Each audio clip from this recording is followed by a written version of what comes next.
Hello and welcome back to the Nasty Metal Production Channel Grid YouTube, and welcome to the first collection update video of 2022.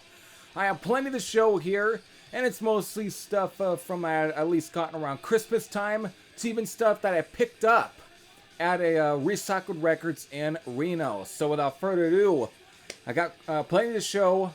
Let's get into it. First ones, I'm just going to start with the ones I've at least gotten around Christmas time. So first one, it was definitely for sure a Christmas present. It is none other, finally, Raging Steel from Deathrow. This was their second album. I have, again, it was their follow-up to Satan's Gift slash Riders of Doom. This is the Noise Records BMG remaster from 2018. Again, I already have a copy of Satan's Gift anyways. It's the Displeased Records remaster. So I'm just finally glad to finally have this in the collection, since I was looking for at least wanting this album for a really long time. So I was finally glad to finally add this. It was a great Christmas gift. Really good album. Definitely by far a more better effort than their first album. Again, I like their first album, but this one just, I think it really hits a lot of the, or checks off a lot of the boxes that I tend to look for in my German thrash, and it's just fucking great.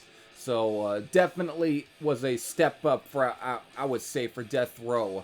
It's a much more better album from top to bottom. But I'm just finally glad to have it. So there you go. Raging Steel from Deathrow. Keeping up with the theme of thrash metal, here we got, this is definitely stuff I had gotten with, at least, finally into at least stuff, or CDs that I have purchased online via birthday money, or Christmas money, excuse me. I'm falling off the rails here. But Fear of Tomorrow from Artillery, their debut album from 1985. This is, of course, just the Dissonance Productions reissue, remaster, or just reissue from 2019.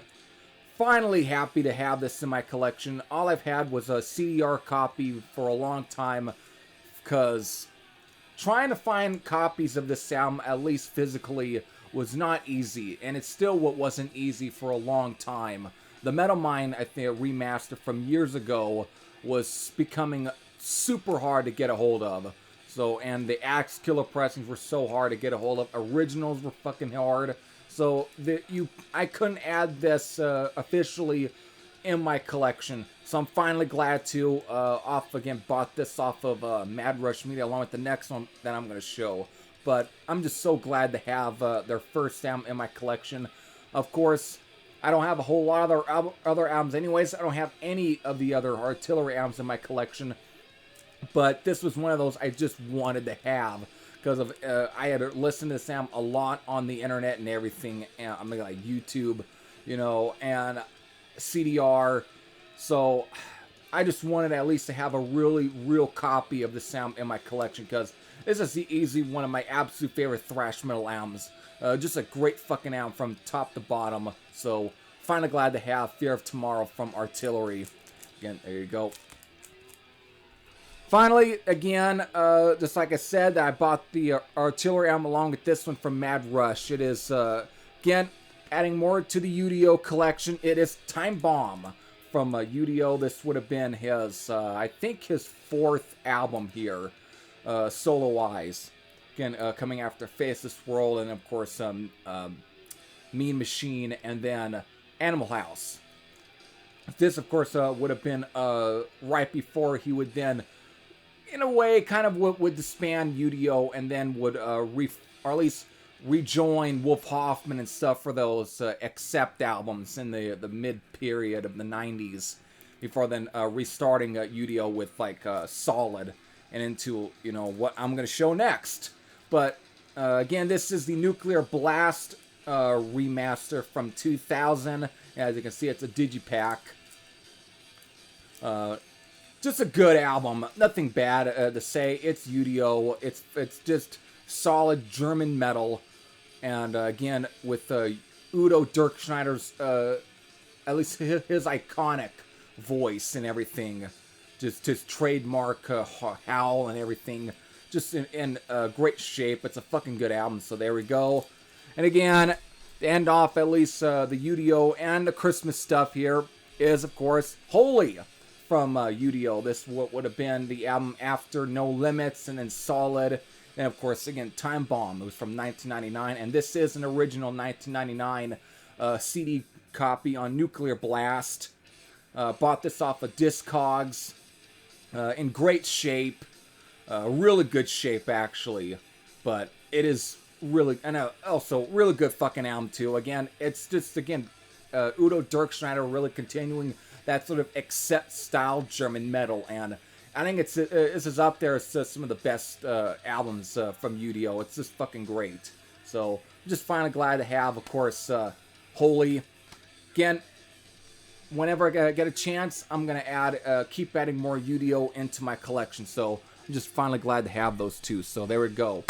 Finally, let's get into the stuff that I had bought at Recycled Records this past weekend and everything, or at least just 2 weekends ago, whatever. So this, of course, is the album that's playing in the background because of, I gotta say, of all the stuff that I had, whenever I would enter in the Recycled Records and would come out with CDs, I think of all the hauls, this might be some of my favorites because of some of these are actually very hard to get a hold of at times, especially finding out in the wild. But ended up coming across these two from this guy right here, is CIA with In the Red and Attitude. CIA is, of course, was Glenn Evans' project. Again, best known for being like TT Quick and, of course, Nuclear Assault. This one right here has probably the more Nuclear Assault connections, because it actually, besides, of course, what's his name? Denny Leichler. And, of course, I think Jack Evans as well. What's his, or Jack Conley. Jack Conley. Glenn Evans, I fucked up there. Anyways, yeah, Jack Conley and Dan Leichler are definitely on this album, so it's the only, probably the one that really has the most connections to Nuclear Assault. It is an original, again, on Combat, released in 1990. So, just another, as you can hear in the background, I think it's a fine, solid thrash metal album from beginning to end. Very short, though, spanning around 33 minutes, but I like it, I dig it, it's good, so that's all I can say there. Finally, into Attitude, which is the second and final album that Glenn Evans released under the CIA name. This one is, there's not very many Nuclear Assault connections, but there's at least some connections to TT Quick, because one of the guitar players is actually playing along with Glenn Evans on this album. But again, this was originally released in 1992, but it's the 2005. Though it says 2004, but if you look on the internet, it's the 2005 CD reissue from Escapee Music or something like that. This one's interesting. It's a really good album, though. Probably more mature sounding and more straightforward compared to In the Red, because In the Red had more hardcore punk influence. It was more varied in the genre, or at least category on In the Red. This one's more straightforward speed thrash metal, but the interesting thing about this one is that the song titles are not the same as they were on, like, if you look at like original CD pressing. So the track listing just seems to be different, but it's the same songs. As you can see, somehow again the titles for all the songs got changed on this album, and it's really remains a mystery on why they were changed.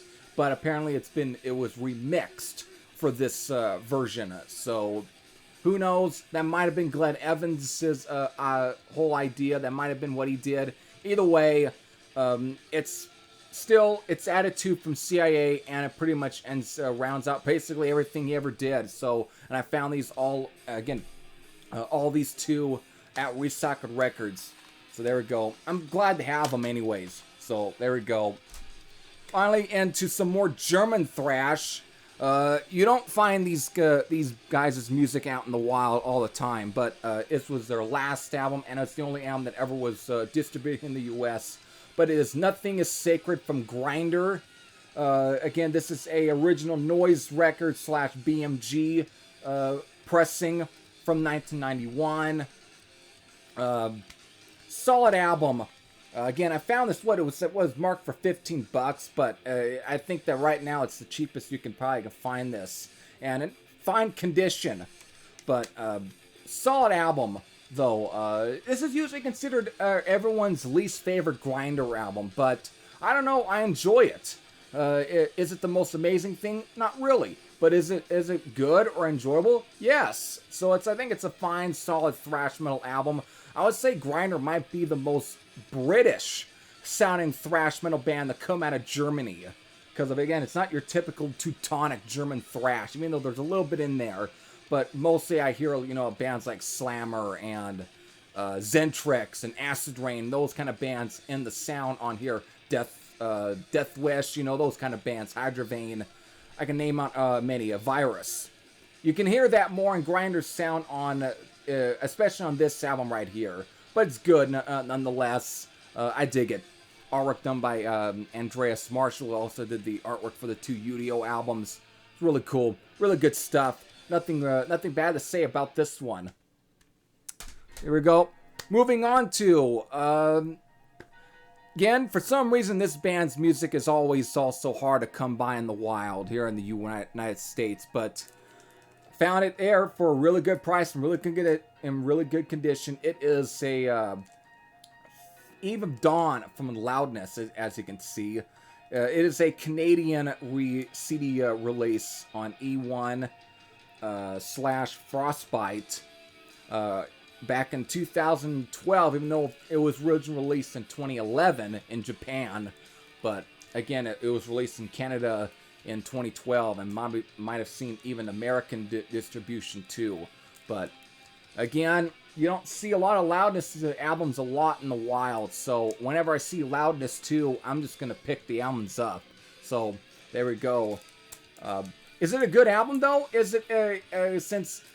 I normally don't pick up a lot of late, or like I said, I haven't really checked a lot of later Loudnes sounds, mostly because for the fact that people tend to be very lukewarm with a lot of the later stuff, because it's not nearly for what they say is, well, it's not as good as the earlier stuff, So I've always kind of avoided at times a little bit of, or just was really kind of cautious on picking up anything that was later from Loudnes.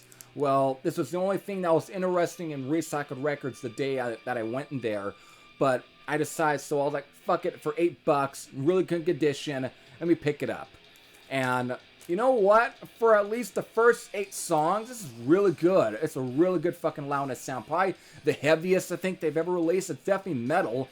Probably the most metal they probably had released since maybe some of the earlier 80s stuff. Everything the mid 80s. At times even heavier than some of that stuff. It's really crazy. You can definitely hear a lot of the Judas Priest influences, at times more thrash metal at times. They really, they definitely wanted to really get back to the more metal sound, and I think they were able to achieve that. There's some modern touches, some funky touches here and there, experimental, but for the most part, I think it's a solid album. Though for the first half, I would say it is. The rest of it is just very experimental, and at times it's a little different. But I dig it, so I think it's a fine album. So there we go, Eve of Dawn from Loudnes. Alright, last one I'm showing, and this might have been I would say the one that I'm probably was the most surprised on finding out in the wild, especially for $8 in this kind of condition. But it is an original Behind Enemy Lines by Recon on Intense Records. Yes, an original pressing, as you can tell. Again, another band you don't find a lot of their stuff out in the wild all the time. But again, when it comes to a lot of the Christian metal bands, at least especially for those who really tend to like, this is probably one of the few Christian metal bands that even non-Christians tend to really hype up a lot. So the fact that I came across this out in the wild, especially it being original, I was like, fuck it, I'm grabbing it. Because again, I don't think you're ever going to find a copy of this album on Intense Records for at least $8.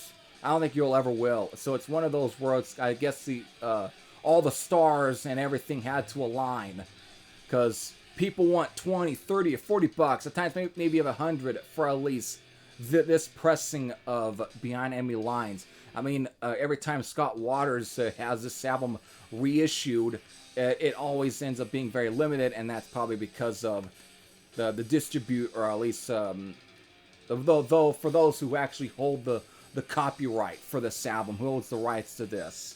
Either way, it always gets sold out, but I think it's just cooler to actually come across an original. So I'm just at least somewhat happy to finally have a copy of this in my collection. Is it good? Yes, very much just straight up American U.S., power metal. I really dig it. Very much almost a little at times more heavier than early Queensryche.